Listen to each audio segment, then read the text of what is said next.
화요일 새벽에 열왕기상 21장 말씀을 통하여서 욕심을 다스리지 못하면 이라는 말씀으로 은혜를 나누고자 합니다. 오늘 열왕기상 21장은 나봇의 포도원을 빼앗는 아합의 모습을 드러내고 있습니다. 나봇의 포도원을 빼앗는 아합의 모습. 21장에는 아합이 나오는데 아합이 나오기 전에 이렇게 이야기를 합니다.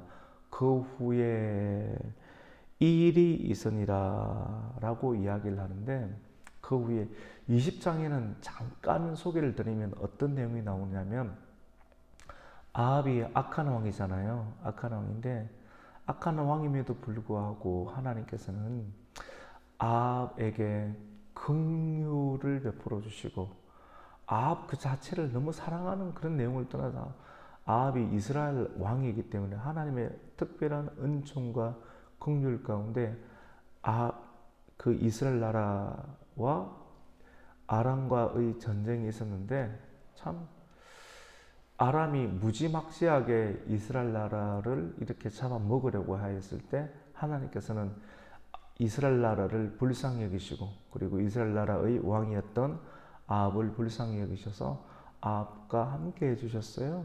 그래서 이 적은 숫자이지만 하나님의 특별한 긍휼과 은총으로 말미암아 이스라엘이 이 아람 나라를 이기게 되었어요. 승리할 수 있는 은혜를 얻게 되었습니다. 아람 나라의 왕은 벤하닷이었는데 벤하닷 왕을 크게 무찌르는 그런 성과를 거두게 되었는데, 하나님께서 허락하지도 않았는데 이 벤하닷 왕을 죽이지 아니하고 자비를 베풀었어요. 무모한 자비, 유익도 없는 무모한 자비. 이 사실을 자비란 말은 참 좋은 말인데, 무모한 자비. 왜 이런 자비를 베푸느냐면 하나님께서 허락하지 않는 자비, 자기가 자비를 베푸는 거예요, 사실. 그래서 하나님이 드러나지 아니하고 자기 이름이 드러나는 끝까지 교만한 형태의 그러한 아합의 모습을 드러냅니다. 그래서 오늘 21장 들어가기 전에 20장 마지막 부분에 자비를 베푼 이유 가운데 그 모습이 평안해야 될 텐데 평안하지 아니하고, 이 열왕기상 기자는 어떻게 기록하고 있냐면, 이스라엘 왕이 근심하고 답답하여 그의 왕궁으로 돌아가려고 사마리아에 이르니라. 자비를 베푸면, 하나님의 평강으로 말미암아 자비를 베푸면 마음이 평안해야 되는데, 자기 자신, 하나님은 온데간데 없고 자기 자신으로 인해서 만들어지는 자비, 이거 자기의 교만함이지 않습니까? 그러니까 마음이 답답하고, 성리는 거두었지만도, 성공하고 성리는 거두었지만도 마음이 답답해졌더라. 이 일 이후에 사마리아로 돌아가게 되었는데, 그 일 이후에 이 일이 있느니라. 이스라엘 사람 나봇에게 이스라엘의 포도원이 있어 사마리아 왕 아합의 왕궁에서 가깝더라 라고 오늘 성경은 소개를 하고 있습니다. 이스라엘의 수도는, 북이스라엘의 수도를 이 아합의 아버지 오므리 시대 가운데, 오므리 왕조라고 하잖아요. 이 시대 가운데 사마리아로 옮기게 되었습니다. 그래서 성경은 특별히 사마리아 왕이다라고 계속해서 20장, 21장 들어와서 칭하게 되면서, 이 아합 왕이 얼마나 사마리아에서 우상숭배에 만연하고 우상숭배에 빠져서 하나님께서 싫어하는 일들을 많이 하게 되었는지를 사마리아 왕이다라고 칭함을 통해서 드러내는 어떤 장면들을 보게 되는 것이죠. 그런데 사마리아의 왕궁에 있음에도 불구하고 이스라엘의 나봇의 포도원이 있다. 이 포도원이 있는데 이 나봇의 포도원을 집중하고 있는 거예요. 사마리아 왕궁이 있음에도 불구하고 이스라엘이라고 하는 그 평야지대 가운데 또 하나의 별장을 지어놨다라고 하는 거예요. 누가? 아합이. 사실은 생활을 했다라고 하는 거예요. 그런데 별장이 있는데 별장 앞에 나봇이라고 하는 사람이 뭐가 있다는 거예요? 자기가 좋은 포도원을 갖고 있다는 거예요. 근데 그 포도원을 별장에 누워 있을 때마다 이 나봇의 포도원이 너무 좋은 거예요. 이 포도원을 빼앗고 싶은 거예요. 저 포도원 자꾸 눈에 들어오는 거예요. 눈에 들어오고 눈에 밟히고 눈에 들어오고 밟히고 눈에 들어오고 꼭 선악과인 거예요. 저 선악과, 저 포도원, 저것이 내 소중에 들어오면 좋겠다라고 생각이 드는 거예요. 그래서 아합이 나봇에게 가서 말을 합니다. 내 포도원이 내 왕궁 가까이에 있는데 내게 주어 채소 밭으로 삼게 해라. 내가 채소는 갖고 왔으면 좋겠다. 텃밭으로 갖고 왔으면 좋겠다. 그 대신에 내가 더 아름다운 포도원을 너에게 줄 것이요. 만일 네가 좋게 여기면 그 값을 돈으로 너에게 주리라. 돈을 줄 테니까 바꾸자. 다른 포도원을 주겠다라고 이야기를 합니다. 그런데 이런 제안에 대해서 나봇이라는 사람이 어떻게 답변을 하는가 하면 이렇게 두 가지로 답변을 하게 됩니다. 이 땅은 조상의 유산이다 라고 답변을 하고, 또 하나는 조상의 유산이고 여호와께서 허락하지 않으신다. 성경에서는 여호와 하나님께서 금하신다라고 말합니다. 우리는 우리 몇 주 전에 수요일마다 레위기 말씀을 하였지 않습니까? 레위기 말씀 가운데 땅은 누구의 것입니까? 여호와 하나님의 것이다. 그래서 여호수아 장군을 통하여서 가나안 땅을 정복하실 때 제비뽑기를 통해서 분배를 하였고, 그 분배한 땅은 남에게 주게끔 되어 있습니까? 안 되어 있습니까? 안 되어 있죠. 너무나도 힘들 때 어쩔 수 없이 팔지만은 다시 팔았다가 다시 무르기도 있고, 아니면 너무 가난해서 팔았지만은 50년이 지나면 희년이 되면 다시 어떻게 됩니까? 받게끔 되어 있는 것이 이스라엘 나라의 땅입니다. 왜 그렇습니까? 이 땅은 하나님의 것이다. 땅은. 그래서 우리는 하나님의 것을 우리가 대신 경작해서 쓰고 있는 대리자이다 라고 하는 개념을 레위기 말씀을 통해서 배우게 되었습니다. 이런 레위기적 사관에 의해서 나봇이라고 하는 사람은 철저하게 하나님 중심의 신앙관을 가지고 그 땅을, 나봇의 포도원을 잘 가꾸고 있는데, 하나님의 신앙관을 가지고 이 땅을 다스리고 있고 땅을 경작을 하고 있는 나봇에게 이 땅을 빼앗으려고 합니다. 누가? 아합이라는 사람이 욕심이 많죠. 오늘 말씀이 욕심을 다스리지 못하면 어떻게 되는가? 그래서 너무 이걸 알면서도 아합이라는 사람이 하나님을 알아요. 하나님의 마음도 알고 있고 하나님의 뜻도 알고 있고 성경도 알고 있고 이런 신앙도 알고 있음에도 불구하고 자기 욕심이 너무나도 강하다 보니까 한번 시도를 한 거예요. 근데 시도를 했는데 꺾였어요. 나봇에게 꺾였고 나봇이 가지고 있는 하나님의 신앙에게 꺾여버렸어요. 꺾여버리니까 집에 들어와서 마음이 꺾여서 시름시름 앓다가 밥도 먹지 않고 팽하게 돌아 앉아 있는 거예요. 그래서 그의 오늘 사전 말씀 가운데 보면 이렇게 말합니다. 이스라엘 사람 나봇이 아합에게 대답하여 이르기를 내 조상 유산을 왕에게 줄 수 없다 하므로, 우리 계속 읽어봅니다. 시작. 아합이 근심하고 답답하여 왕궁으로 돌아와 침상에 누워 얼굴을 돌리고 식사도 아니한다.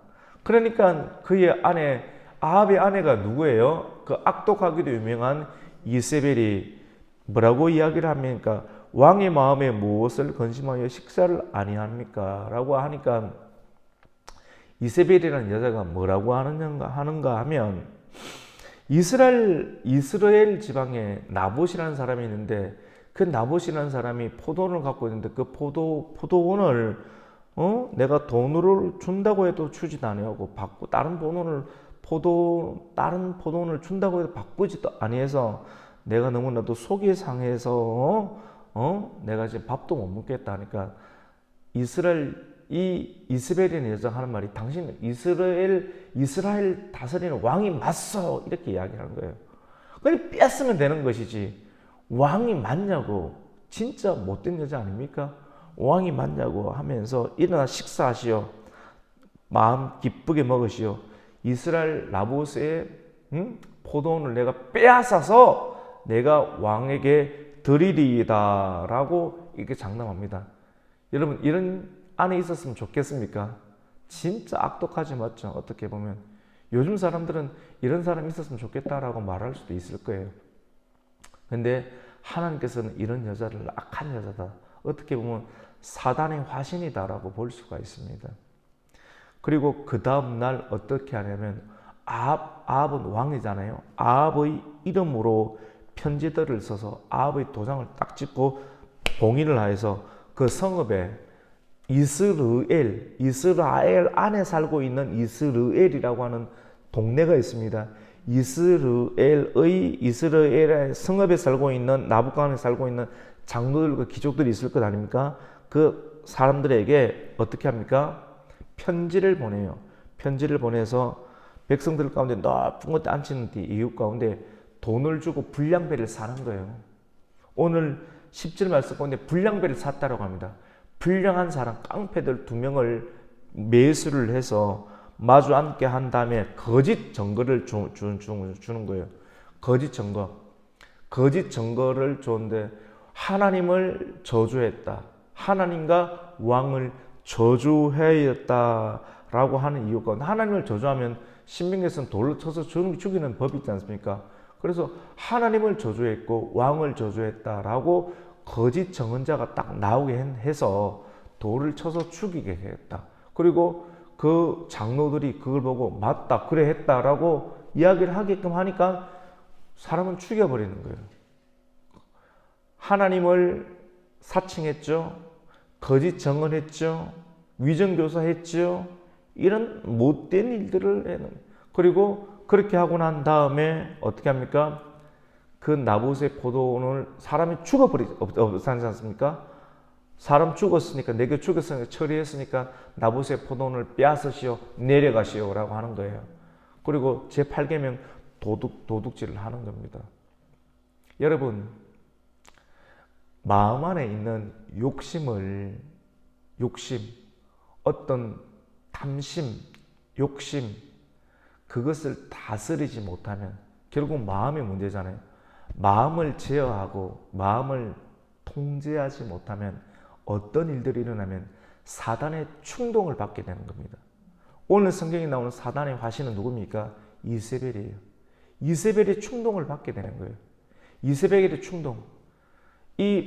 항상 성도들 마음 가운데 아합처럼 저 포도원을 갖고 싶다, 뭔가 갖고 싶은 마음이 있는데 그것을 잠재우지 못하면 이세벨이 와서 내가 해줄게 해서 이 해줄게 해주는 마음이 결국은 거짓 정언, 하나님을 사칭하게 되고 또 거짓 위정교사를 세우게 되고 돌려쳐서 사람을 살인하게 6계명을 어기게 되고 또 사람을 쳐서 죽이게 되는 8계명 살인하게 되고 또 그 8계명까지 해서 도둑질을 하게 되는 일들을 하게 되는, 몇 개를 어기게 되는 거예요. 3개, 4개, 5개를 어기게 되는 엄청난 죄를. 그래서 야고보서 말씀 가운데 욕심이 잉태한 적 뭐를 낳습니까? 죄를 낳고, 죄가 장성한 적 뭐를 낳게 되는 겁니까? 사망을 낳게 되는, 사람을 죽이게 되는 겁니다. 자기가 욕심이 결국은 사단과 결합하게 되어서 하나님의 죄를 범하게 되고 하나님께서 싫어하게 되는 죄를 범하게 되고 그 죄가 무고한 사람의 피를 흘리게 되게 되는 일들을 나타나게 되더라라고 하는. 그래서 오늘 17절 이후 말씀 가운데 보면 하나님께서는 디셉 사람 엘리야에게 임하여서 너는 일어나서 사마리아에 있는 이스라엘의 아방을 만나라. 그가 나봇의 포도원을 차지하러 그리로 내려갔다. 하나님께서 말씀을 다 해주시는 거예요. 그리고 그에게 이렇게 말을 해라. 뭐라고 말을 하느냐면 우리 19절 말씀 한번 읽어보겠습니다. 19절 21장 19절입니다. 시작. 너는 그에게 말하여 이르기를 여호와의 말씀이 네가 죽이고 또 빼앗았느냐 하셨다 하고 또 그에게 이르기를 여호와의 말씀이 개들이 나봇의 피를 핥은 곳에서 개들이 내 피 곧 내 몸의 피도 핥으리라 하였다 하라. 이렇게 하나님께서 말씀을 딱 주었습니다. 아합이 엘리야에게 이르되 내 대적자여 네가 나를 찾았느냐 대답했더니 내가 찾았노라. 네가 네 자신을 팔아 여호와 보시기에 악을 행하였다 하면서 하나님께 주신 말씀을 쫙 이렇게 선포했습니다. 그리고 선포하였고 하나님 주신 말씀은 그대로 딱 선포하였고 여로보암의 집처럼 너희 집은 될 것이다. 그리고 망하게 될 것이다. 이것은 하나님을 노하게 하였고 이스라엘로 하여금 범죄하게 하게 한 까닭이다.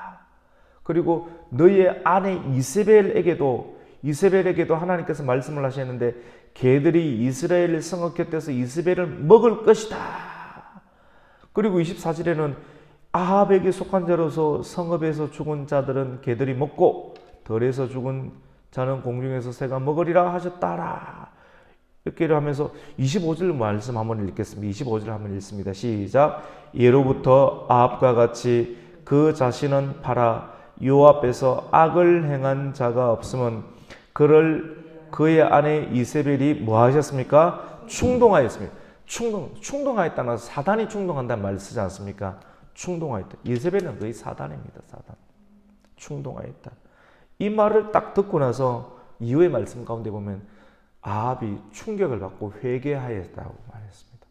아합이 회개하여서 말씀을 듣고 옷을 찢고 굵은 배로 몸을 동이고 금식하고 굵은 배로 두면서 풀이 주고 다녔다. 근데 하나님께서 참 신기합니다. 이런 악한 아합 왕도 엘리야의 강력한 말씀을 듣고 어떻게 합니까? 회개하고 금식하고 굵은 배로 허리를 동이는 것을 보면서 하나님께서 28절 29절 뭐라고 하는 아합이 내 앞에서 겸비해서 저렇게 돌아다니는 거 봐라.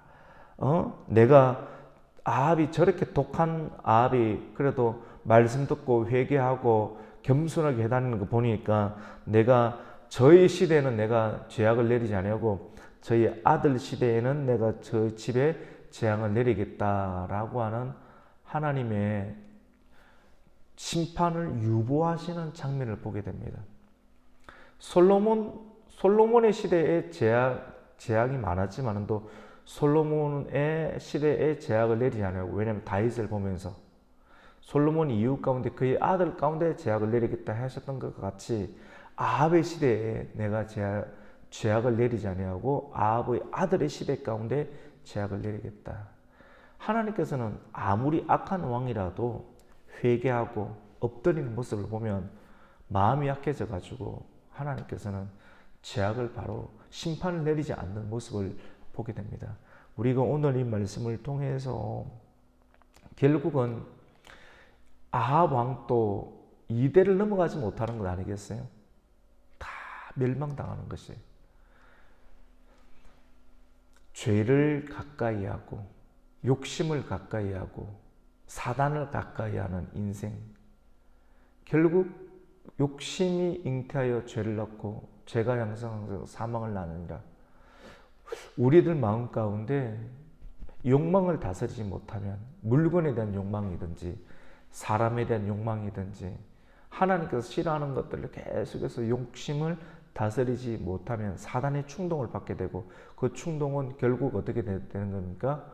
죄가 들어오게 되는 통로가 되는 것이고 죄는 결국은 빼앗고 하나님께서 싫어하는 일들을 손으로 범죄하게 되고 누군가를 죽게 되고 자기와 자기 집안까지도 멸문지화를 당하게 되는 일들을 겪게 된다는 것을 성경은 우리에게 교훈하게 됩니다. 오늘 이 말씀을 통해서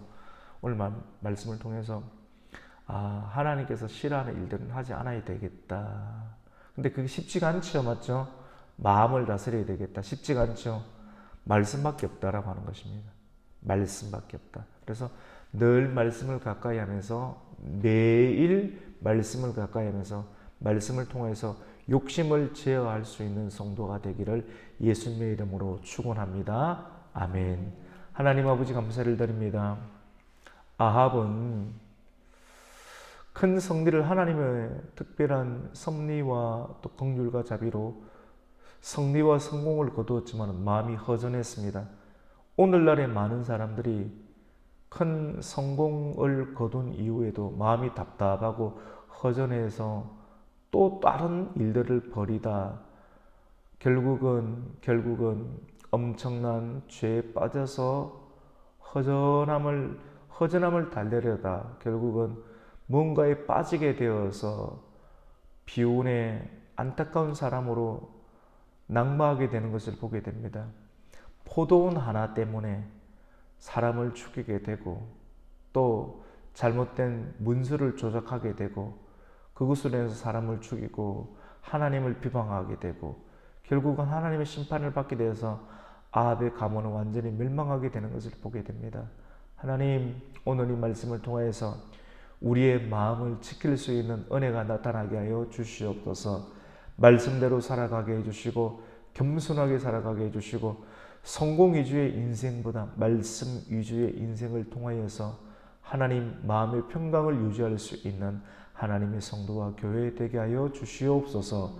예수님의 이름으로 기도드립니다. 아멘.